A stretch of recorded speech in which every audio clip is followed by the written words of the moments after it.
All right, so we were talking last week, and like I said, the next few lessons are kind of going to cross over a little bit. So last week we talked about the river of God. Now remember we were talking through, they talked with Demas and the silver mine, and he stood firm, he wouldn't get off the path. They went through the monument to Lot's wife, and everything was stable. They passed by that, and then they got to the river of God. And remember what was beautiful about the river of God? Do you guys remember? Why did God put it there? Let's just put it that way. Do you remember? What was it like? Everything was awesome. Yeah, very, very good Lego movie reference. Everything was awesome, right? They were all master builders in the River of God area. They had the leaves, they had the river, they had the water, they had the meadows, and especially the meadows where they could just lay down amongst the lilies and it was soft underfoot. Do you remember all that stuff? And it was after battling it out. Remember Vanity Fair, and then they immediately had buy-ins and so on. Christian hasn't really had a rest from temptation, from trial in quite some time. And so now as they come along, they finally get to the point where they get to the river of God, where this beautiful meadow where the pilgrims could kind of just lay down, they could relax, they could have this rest from temptation and from trial, and they could just enjoy and heal and let God kind of just minister to them. And that's the picture of the season. Now, what's the temptation whenever we get to times of peace and rest? Stay there too long. To stay there too long. In other words, what do we start to do for a temporary rest? We start to try to make it permanent, right?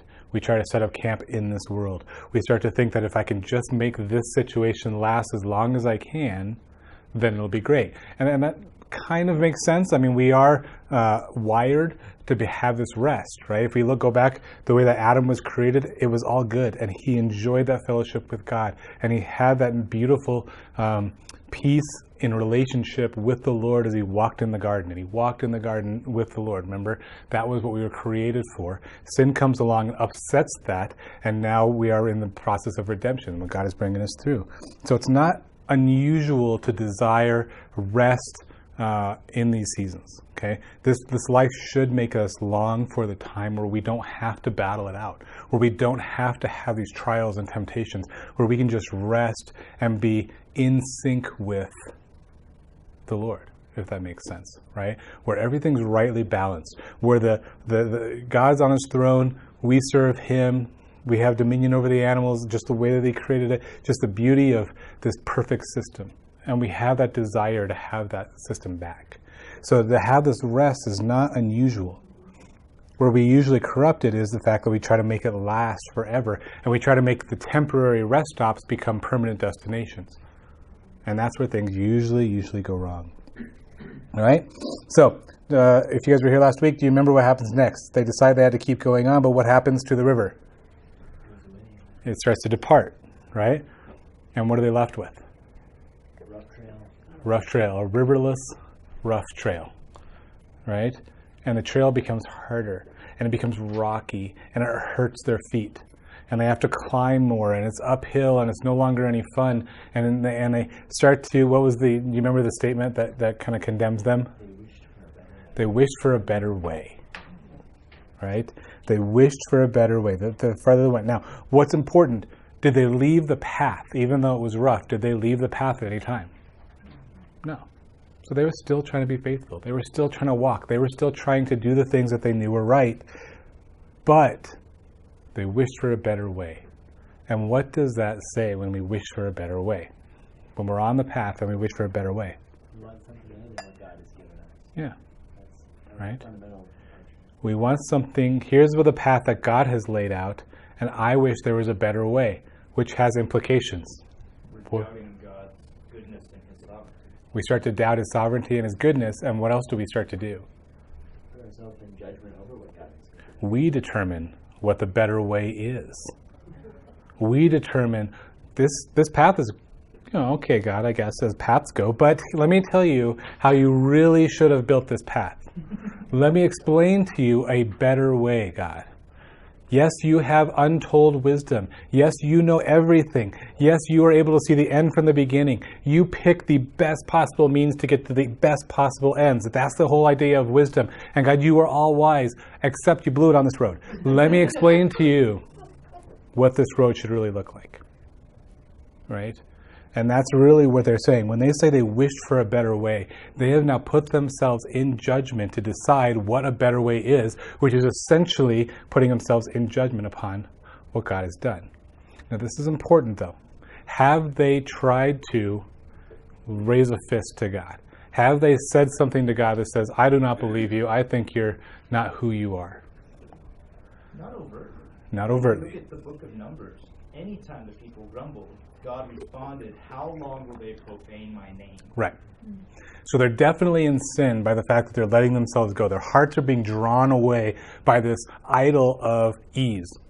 And that's where this time of rest actually did not serve them. Because then they start to say, I loved it back there. I really wish now was like that. Does that make sense? Instead of letting it go and saying, God, you've moved me on. I'm going to leave that beauty and the wonderful things. I'm going to remember it well. But when it's over, it's over. Right? It's like in our movies. How many sequels should never have been made? They should have just left it at one and done and moved on, right? But they make sequels of crummy movies, like Frozen. Saw Frozen 2's coming out. And all right, that's an editorial comment. But the point being that sometimes we cling to these things and we try to make them last longer than they should, instead of just leaving them behind and being thankful for what God has blessed us with at the time that God blessed us with it. Right? And so they're trying to compare everything back to that season, that beautiful place, that season of rest. I loved it. I wish it could keep going. Okay? And this is important because as we go further forward, I want you to think about kind of what they've done. They haven't overtly and they haven't purposely complained about God. They don't like their circumstances. They're forgetting who created their circumstances. That's all sin. But they're not necessarily turning to God and saying, there's something wrong with you. They're not raising a fist in rebellion. They're not actively trying to fight God, right? And that's a little bit different than Numbers, where the grumbling was a questioning of God himself. Whereas these guys just don't like their circumstances. And it's not necessarily a pattern. It's a one-off, okay? Does that make sense? I draw that out because later on in the story, it'll be important for us to figure out where a Christian is at. Because he's going to take this mistake and he's just going to let it drop him down so far into the dungeon that you're going to wonder if he can come out. But we got to see what's evolving in the way that they're thinking. It's not necessarily absolute rebellion. It's dumb, it's ignorant, it's sinful, but it's not absolute rebellion. That's very key. Okay? All right, so let's see what happens now. So they wished there was a better way. Now a little before them, there was on the left hand of the road of the meadow, a stile to go over into it. Let me try this again. Now, a little before them, there was on the left hand of the road a meadow, and a stile to go over into it. Now, first of all, anytime you see something on the left hand in the Bible, that's usually bad news, right? Left hand, you have the goats on the right, left, and the sheep on the right. Because I guess it's just biased towards right-handed people. Usually that's the recurring theme. Good on the right, bad on the left. So Bunyan's following that same theme. On the left hand of the road is a meadow. Now, a stile. Does anyone know what a stile is? Stairs to go over a fence. Stairs to go over a fence, which I always thought was the weirdest thing in the world. But you'd have a fence going along, or a hedge or something else, and instead of actually having to cut out a portion of the fence, put on the hinges and everything else, you would just put a ladder, what essentially looks like a gigantic ladder, and you could step up over the fence. Okay? I don't know why you wouldn't just build a cut in the fence, I guess, but it was easier, I suppose, to make a stile. Okay?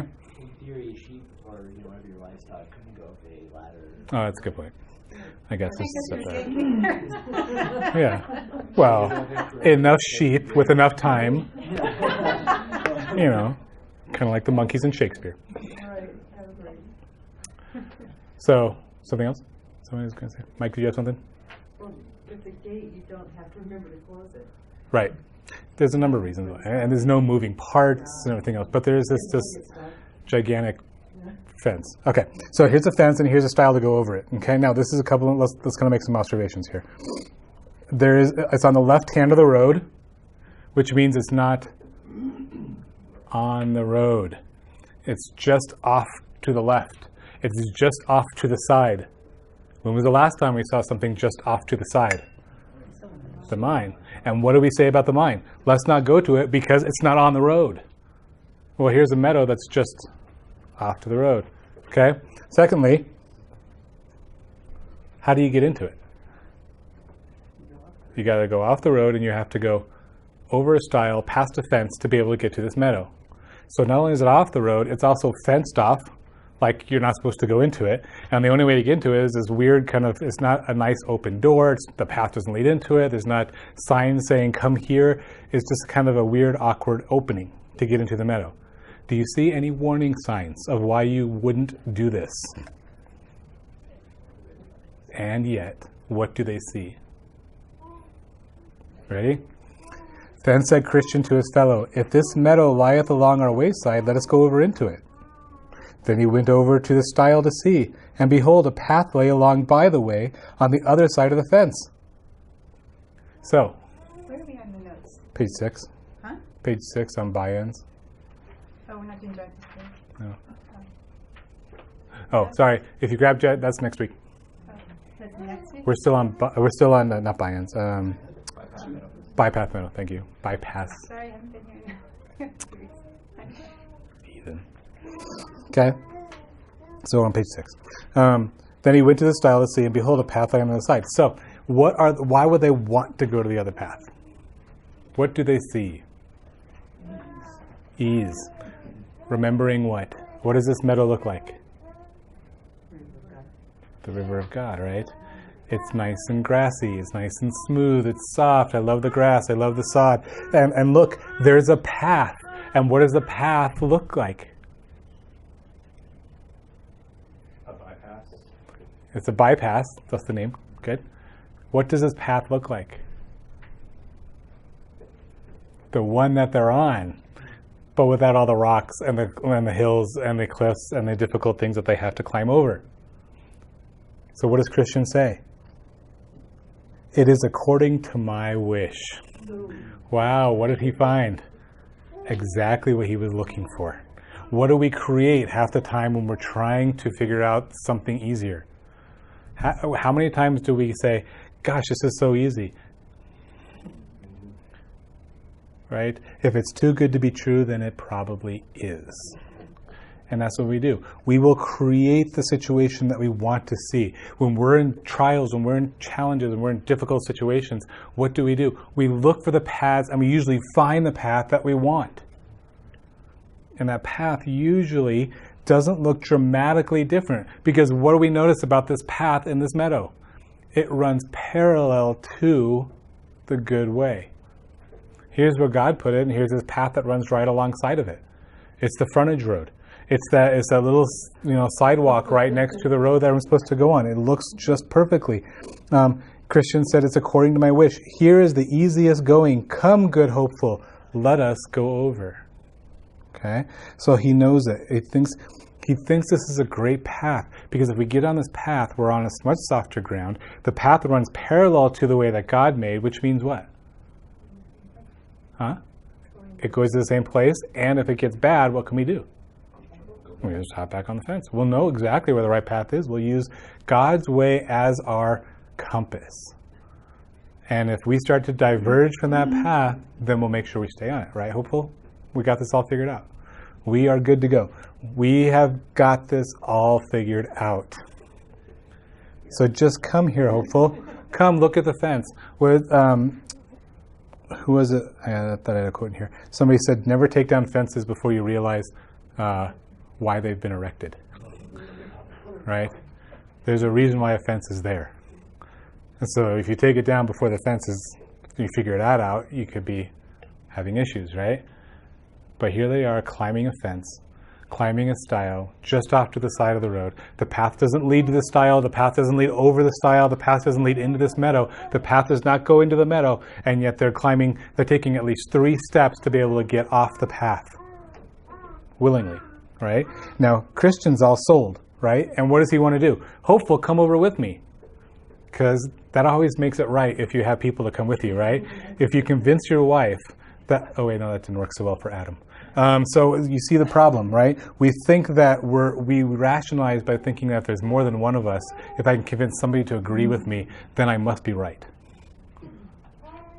Okay? Come, hopeful, let us go over.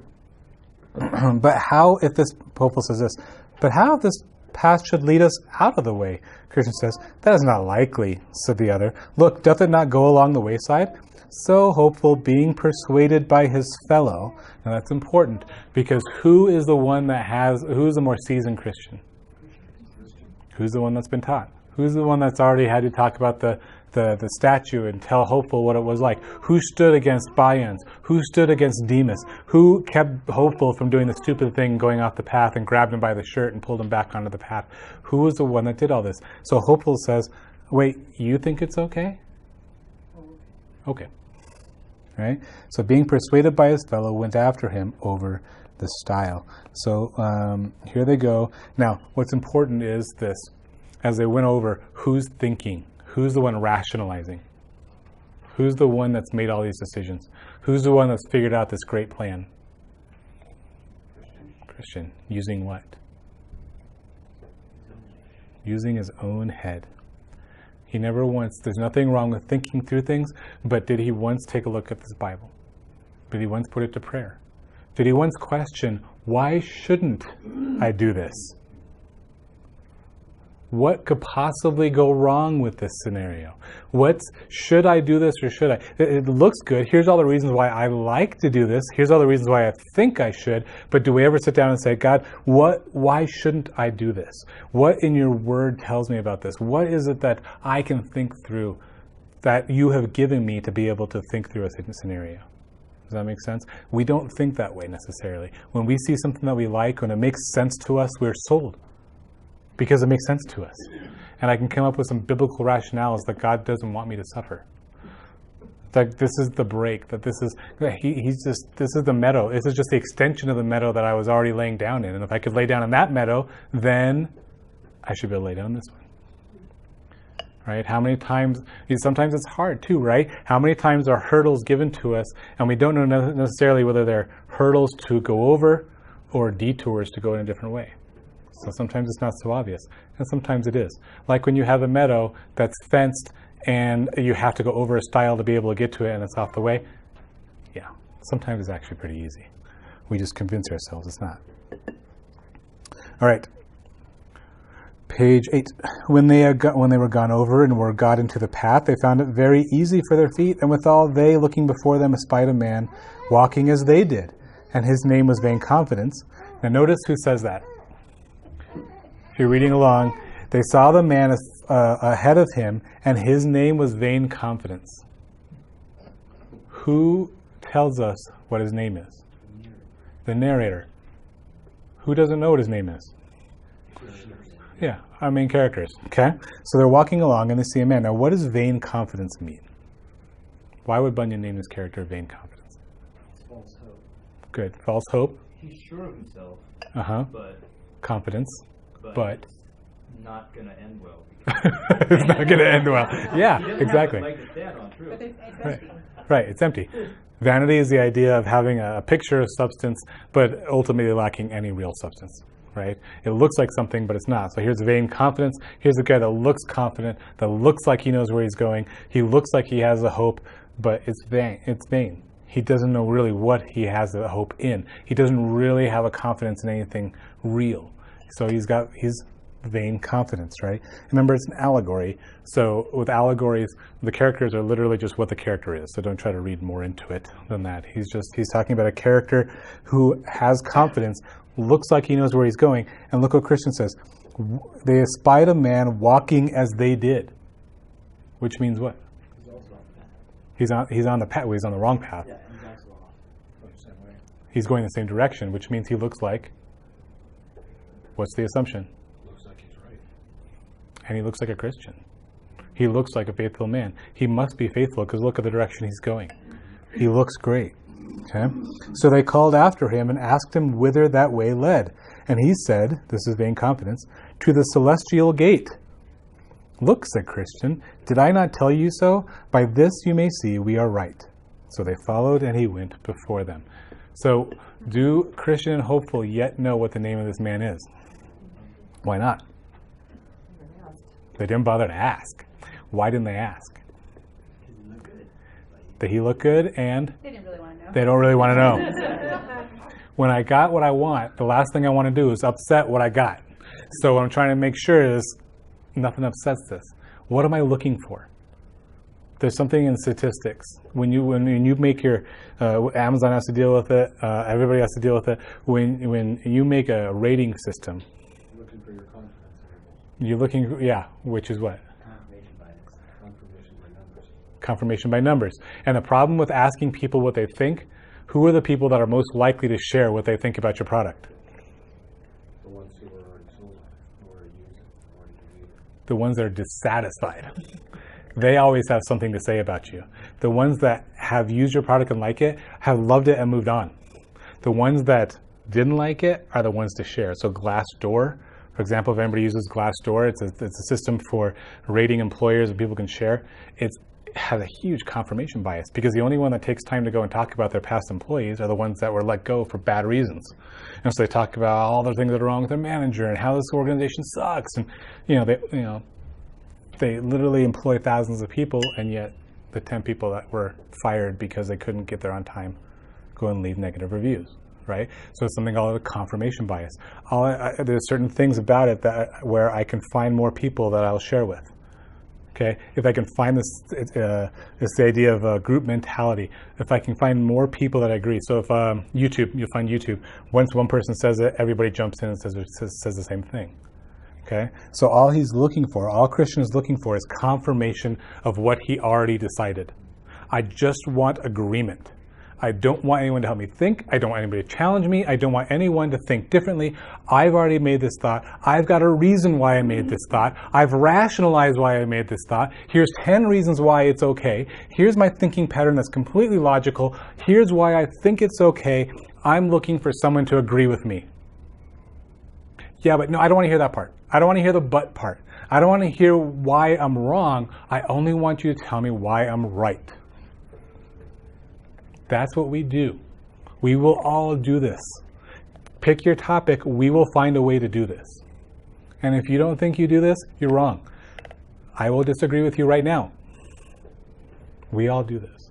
When we want something enough, we only surround ourselves with the people that agree with us. Okay? And that's exactly what Christian is doing. He didn't ask this man for his testimony. He didn't ask this man for his name. He didn't ask this man to make sure he knew who he was about. He didn't ask this man where the celestial gate was and how you define that. He just said, are we going in the right direction? The man said, yeah, we're going in the right direction. Good enough for me.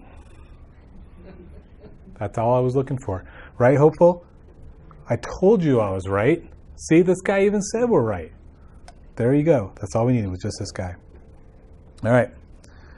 God is good, though, and here comes the problems. Because nothing destroys our little happy worlds like trials. But behold, the night came on, and it grew very dark, so that they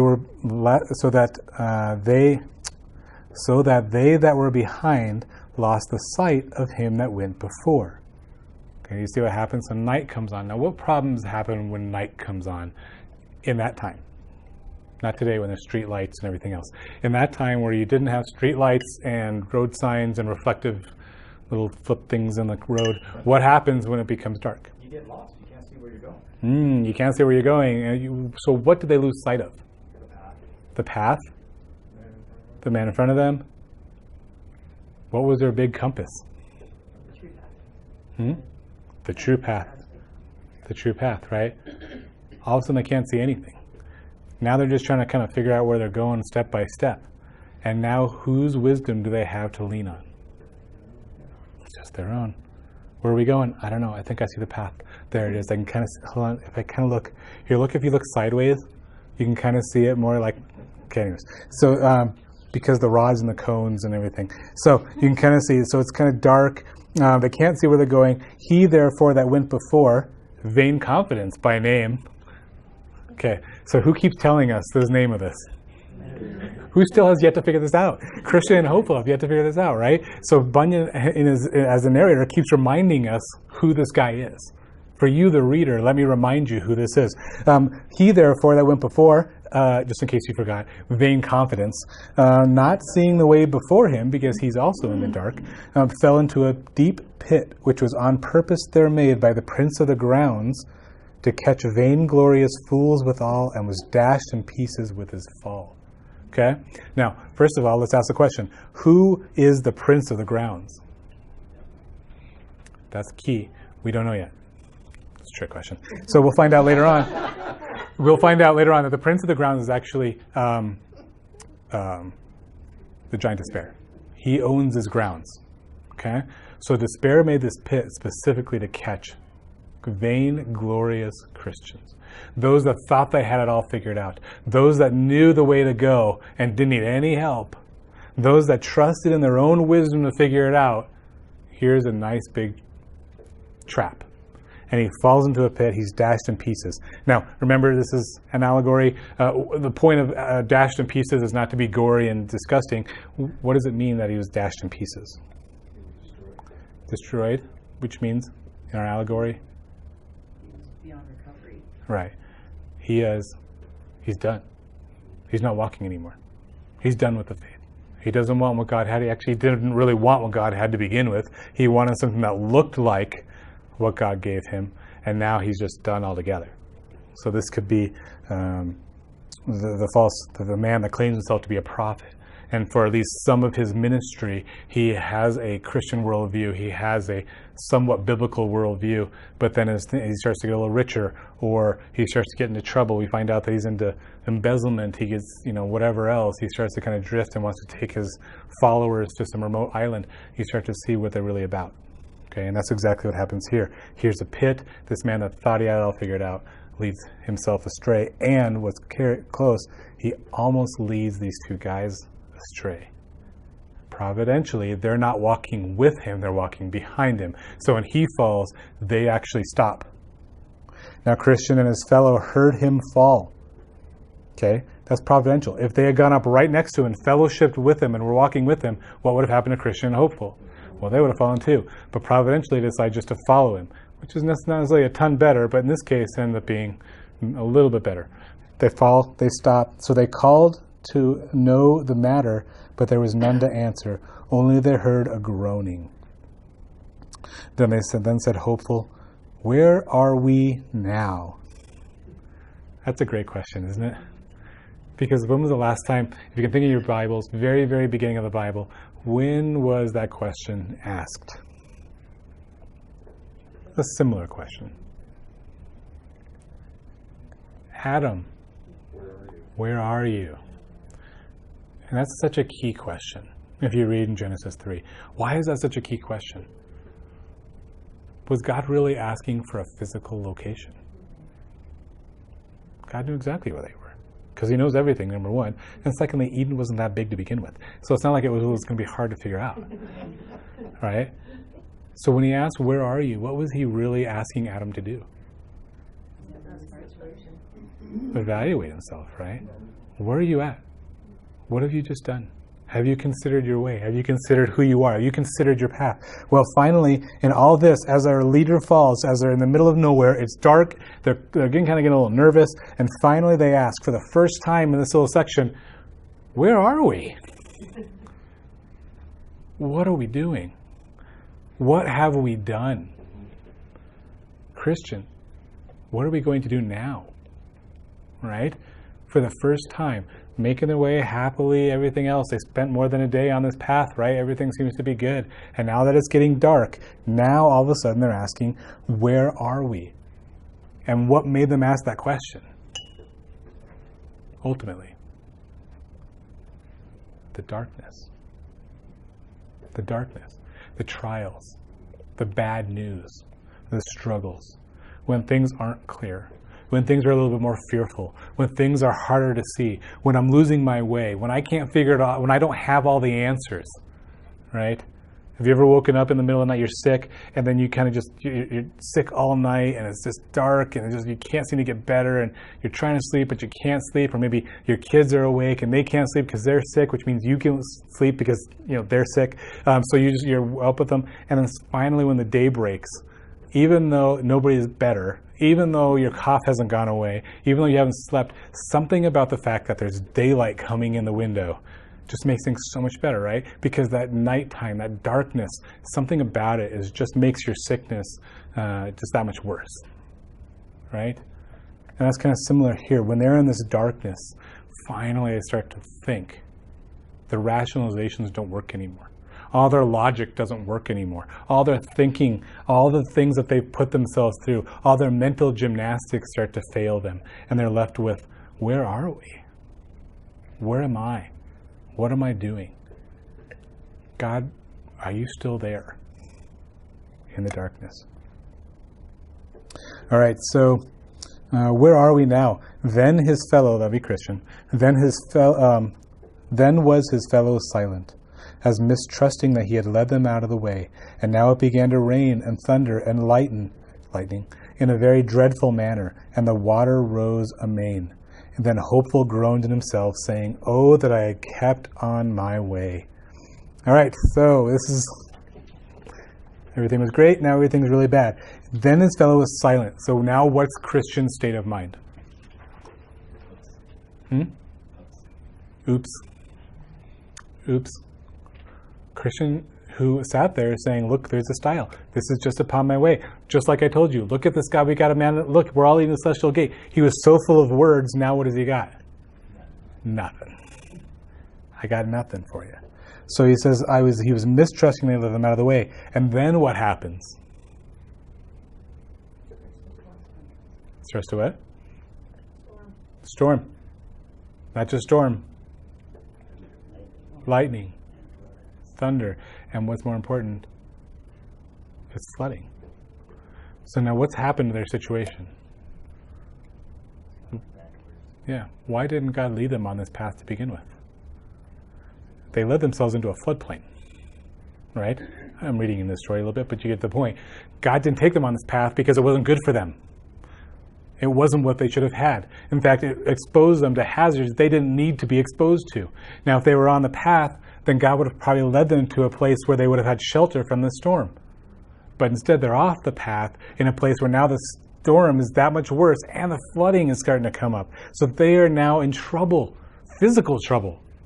They're not just fearful. It's not just dark. It's dark and it's raining and it's thundering and it's lightning and they got to run away from a flood. You see how things have just gone from bad from worse.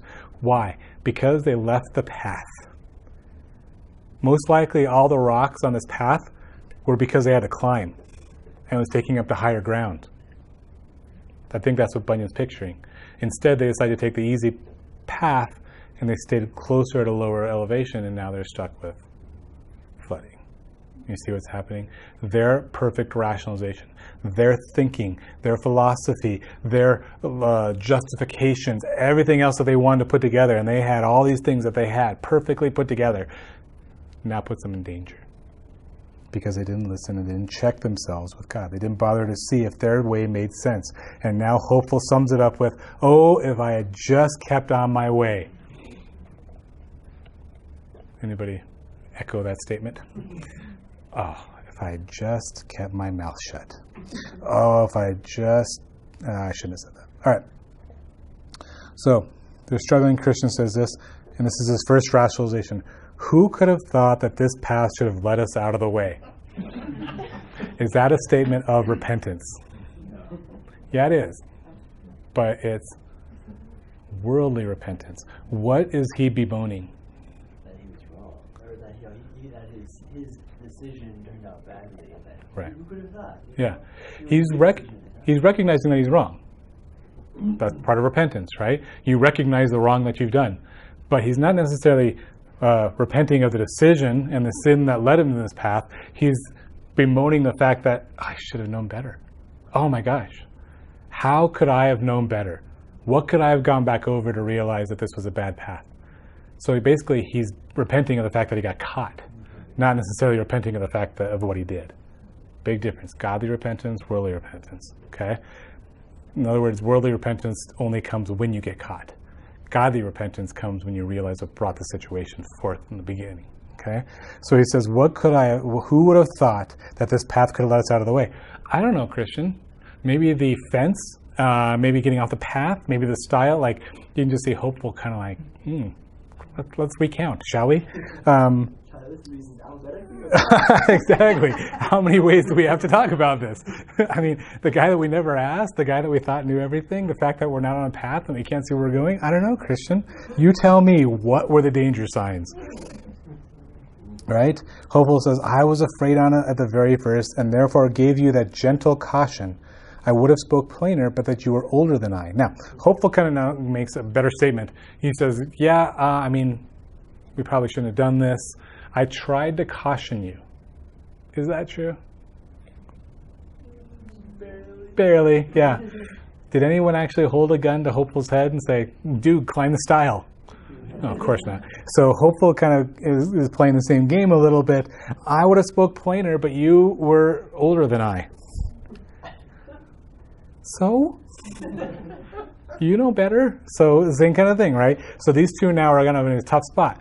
Christian's sitting there bemoaning the fact that they got stuck. Hopeful saying, well, I knew we should. I told you so, but I didn't want to hurt your feelings, right? Who am I to step up to you?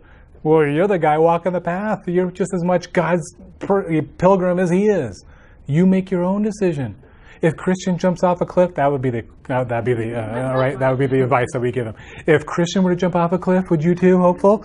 Apparently, yes. So Christian says, "Good brother, be not offended." Okay, this is where they finally, after whining to each other, Christian says, "Good brother, be not offended.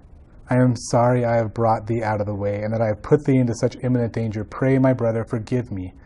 I did not do it of an evil intent." Now, that last statement is important. So Christian's finally coming down to earth, and he's realizing the problem is not with the path. The problem is not with the situation. The problem is not with all the things he should have thought about but didn't. The simple fact is he made a decision, and he made the wrong decision. And it's dawning on him what he did. Okay? And further to compound it, not only did he make the wrong decision for himself, he also convinced his brother to go along with him. Does that make sense? So he's compounded his decision. Now, but he didn't do it of an evil intent. Now, remember what we talked about. When he looked at the path, it was not a direct rebellion of God, against God. It was a bad decision. It was a sin. He was definitely doing what he shouldn't have, which isn't a form of rebellion, I know. But he didn't do it of an evil intent. He didn't specifically say, God said not to do this, and I'm going to do it anyway. It wasn't a premeditated kind of thing. He lost himself. He gave himself away. It's like the kid that, knows he shouldn't run after the ball into the road, but does so anyways because he's just trying to get the grounder to get the guy out at first. It was dumb, but it wasn't premeditated. And there's a difference between the two. So Christian says, I did not do it of an evil intent. And Hopeful says, be comforted, my brother, I forgive thee. And I believe too that they shall be for our good. This is Hopeful, right?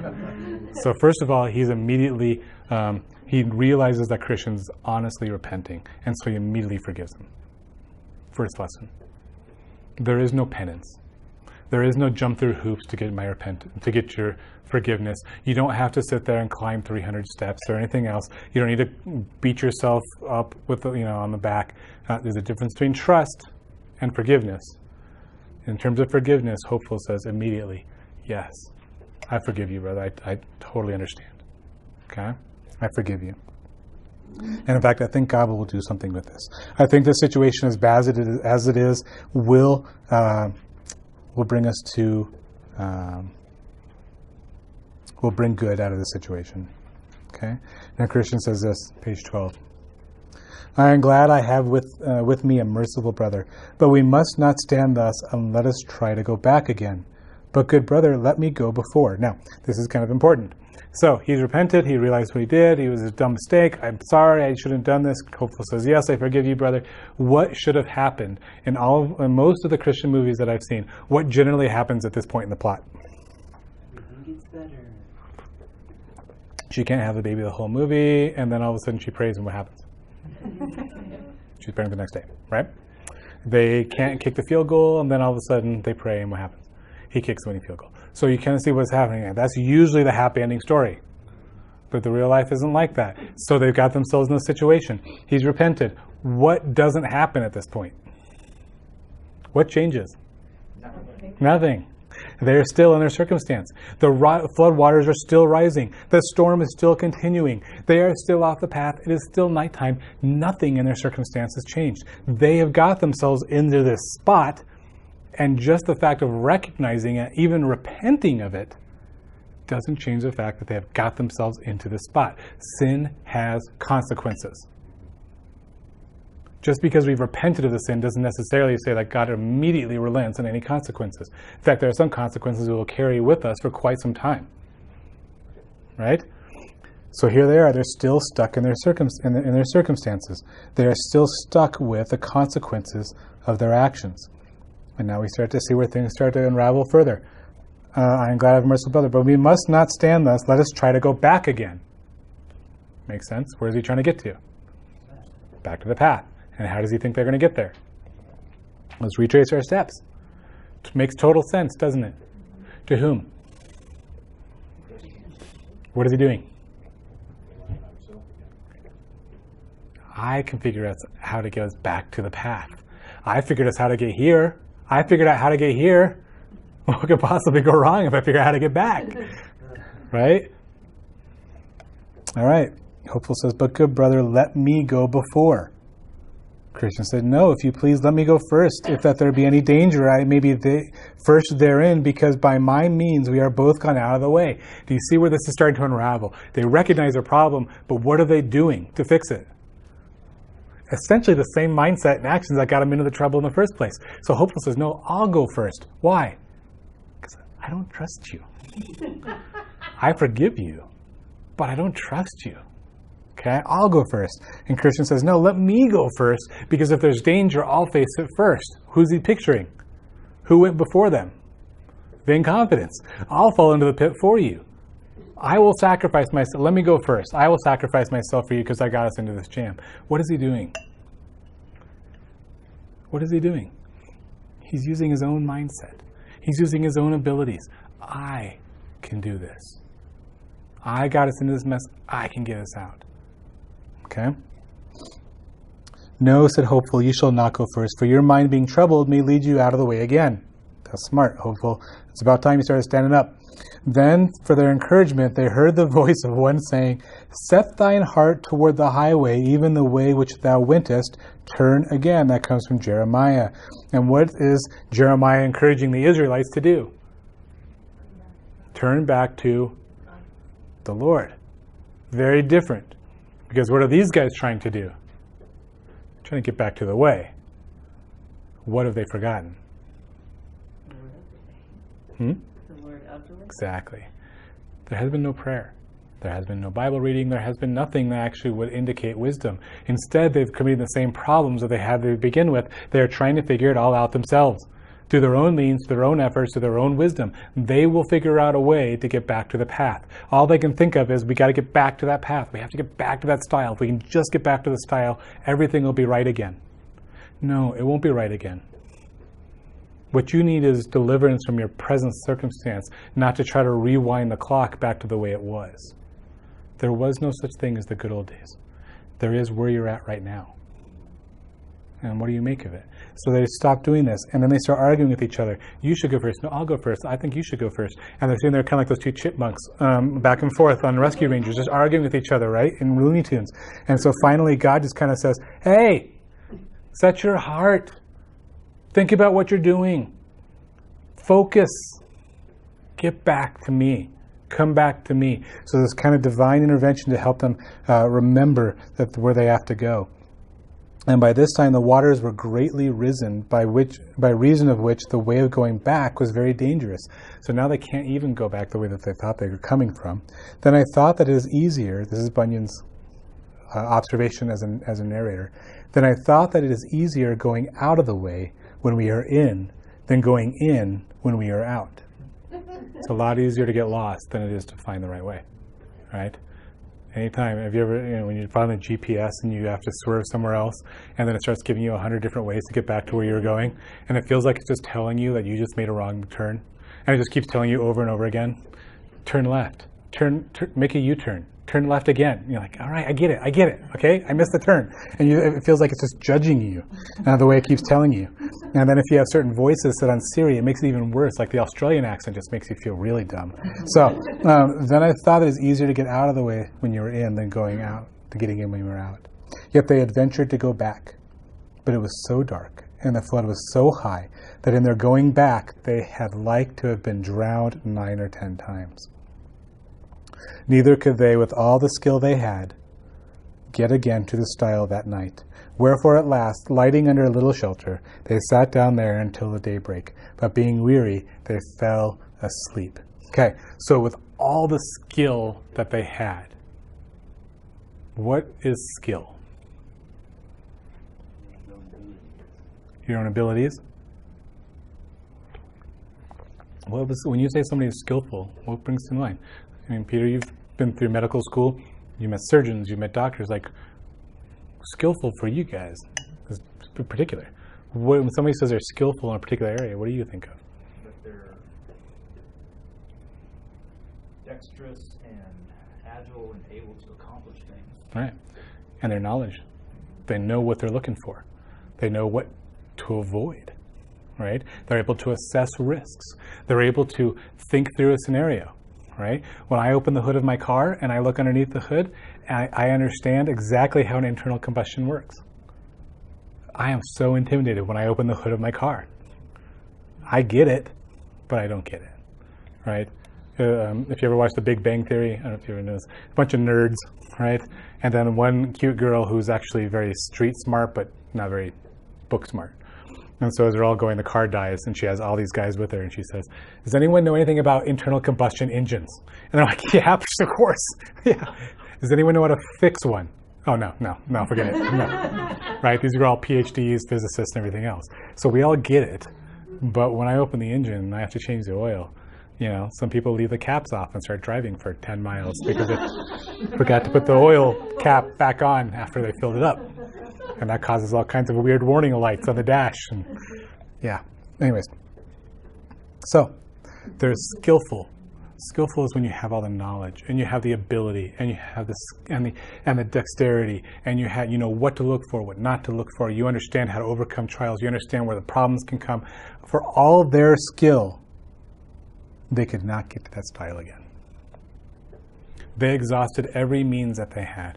They tried their best to use every ability that they had inside them, every gift that God had given them, every intelligence, every brain cell, every muscle, strength of every strand of muscle. They tried it, and it didn't help them. Because what did they need for this scenario? When you're in the dark and it's raining and the floods are rising, what do you need? You need a boat. All right, that one went nowhere. What they really needed was they needed the Lord. And they never called out to Him. They never said, Lord, we are in a bad spot. We know that. But Lord, I need help. How many times was David in a bad spot and yet he still had confidence to come before the Lord? He did it with contrition. He knew when he blew it. Bathsheba, when he comes up and he tries to pray for his unborn son and so on, he knew, but yet he still came to the one that was merciful. He still had confidence that he would take him back. He still came on his knees and begged for mercy before the only one that he knew could rescue him from the scenario that he was in. He was faithful to it, right? But these guys, they don't. They just find a place where they can lay down and then they fall asleep. They don't pray, they don't read, they just trust themselves, and when they run out of their own strength, they're done. They're done, right? Prayer is an undervalued thing. Usually, all we can do is pray.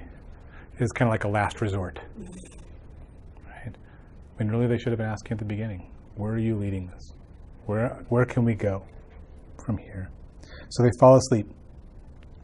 All right, if you have a giant to spare notes, we're going to start that real quick for the last 5 minutes. All right, so they've passed this. They've gone straight from the path, and they're sitting under this tree. Okay? They haven't prayed. Charles Hummel says this.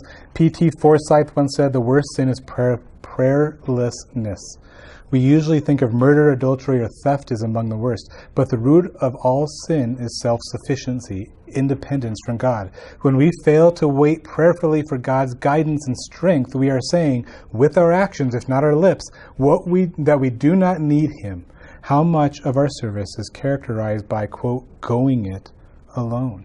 How often does Paul pray that he would have the strength of the Lord? In Ephesians, Colossians, over and over again, he sees, be strengthened through His might, that you might be strengthened with all might according to His glorious power. He keeps bringing us back to faithfully praying, trusting in God, finding our strength here. So even when we screw up, even when the situation seems dire and hopeless, even when we've brought the situation into the place of being dire and hopeless, we still are to pray. And that's exactly what these two pilgrims have not done. Now there was, not far from the place where they lay, a castle called Doubting Castle, the owner whereof was Giant Despair. And it was in his grounds they now were sleeping. Remember the prince of the ground setting those traps. Okay? He loves to destroy pilgrims in their doubts and in their fears. And it is in his grounds that they were now sleeping. Wherefore he, getting up in the morning early, and walking up and down in his fields, caught Christian hopeful asleep in his grounds. Now, the fact that he is getting up early and walking the grounds means what? He's on the hunt. He's on the hunt. He's looking. There is a storm, right?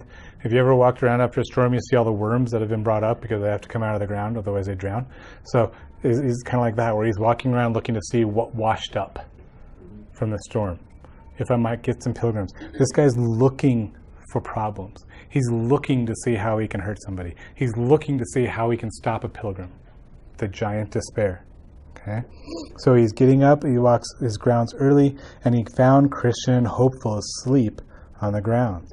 Then with a grim and surly voice, he bid them awake and asked them whence they were and what they did in his grounds. They told him they were pilgrims and that they had lost their way. Okay, now this is kind of important, that they were pilgrims. So what are they still claiming? They're still naming the name. They're still claiming citizenship. They still believe. Okay, they're not just by name only. They're not trying to weasel their way out. They say what they really believe. I am a pilgrim. I believe in the Lord. I am a Christian. I still desire the Lord. I'm one of His. I claim that association. I am a pilgrim. And they had lost their way, but we screwed up. Then said the giant, you have this night trespassed on me by trampling in and lying on my grounds, and therefore you must go along with me. Okay? What are some key words in this? Trespass, must. When you use those two terms, what is the implication? There's a law that he's upholding, a law of the land. There's a law or an authority, right? Because if you trespass, what has to be true? You're not allowed to be there, right? That's the idea of trespassing. Here's the ground that you're not allowed to be on, and you're currently standing on it, right? What was we were on a walk and we found a sign on a fence that said, "Was it prayer is the best way to meet the Lord. Trespassing is faster." So took a while to figure that one out, but then it all made sense, right? So so the trespassing is the idea that there is property boundaries, and that you are not allowed to cross into those boundaries. You are prohibited from being there. That's the idea of trespassing, and the fact that you must come with me. He's explaining as if he has the law behind him. He has some kind of sense of authority behind him. He's compelling the Christians into saying, "This is mine. You can't come here. You have to go with me." Right? And that assumed a certain authority. So what would you ask if you were a Christian and you wanted to question the giant? By whose authority am I compelled to go? By whose authority have I trespassed? Who said these are your grounds? Right? You in what army? I guess that's what I used to say as a kid. Okay? You in what army? Have they gone over the style at this point? They're still on the stile. They're still in the wrong place. Okay, so the fence is They're on the wrong side of the fence, the wrong side of the tracks. Okay? So he says they have to go with him. And so they were forced to go because he was stronger than they.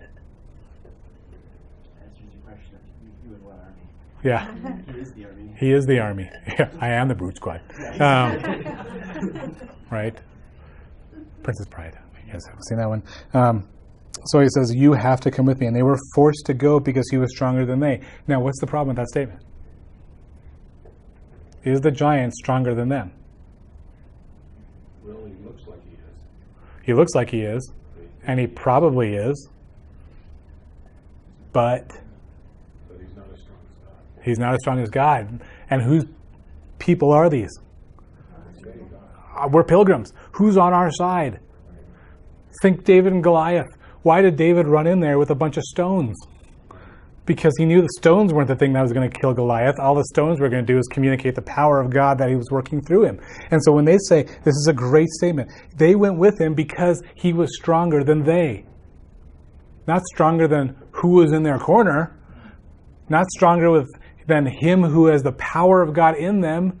Be strengthened with the power of God from above. That's what Paul prays for his people. They forgot that. And so when they looked at the giant despair, it was stronger than them. And they think, that's all we got. Like the 10 spies. Yeah, very much like the 10 spies that went into Israel. And all they saw was the giants, and they forgot the giant, the big pillar of fire in their camp. These giants don't stand a chance, but all they could see was the giants. All they could see was the giants. So they went down because he was stronger than they. They also had but little to say, for they knew themselves in a fault. The giant therefore drove them before him, put them into his castle, into a very dark dungeon, nasty and stinking to the spirits of these two men. So we'll stop there, but you can see they went before him because they knew that they were in fault. And when is the times we really think that God has abandoned us? When we sin. When it's dark. When we think that we've screwed up so much that God can never possibly love us. When we think, I've done this again. I've done it again for the 100th time. There's no way there's any grace left for people like me. Right? And that's the situation they're in. I screwed up. I put ourselves in the style. I brought myself to this point, and now the consequences are with me. This is just justice for what I have done. God is totally in the right. It's fair that he's abandoned me. I will never hear from him again and that's what I deserve. That's what I deserve. Right? And whose thinking is that? Well, that's my thinking. Is it biblical? To a degree. Will God abandon those who reject him? Absolutely. That's the pit of fire in Revelation. That's the sheep and the goats. Send this one to be burned. Send this one to be loved. Right? But what that's also forgetting is, how many times should I forgive my brother? 7 times 7? Right? 70 times 7?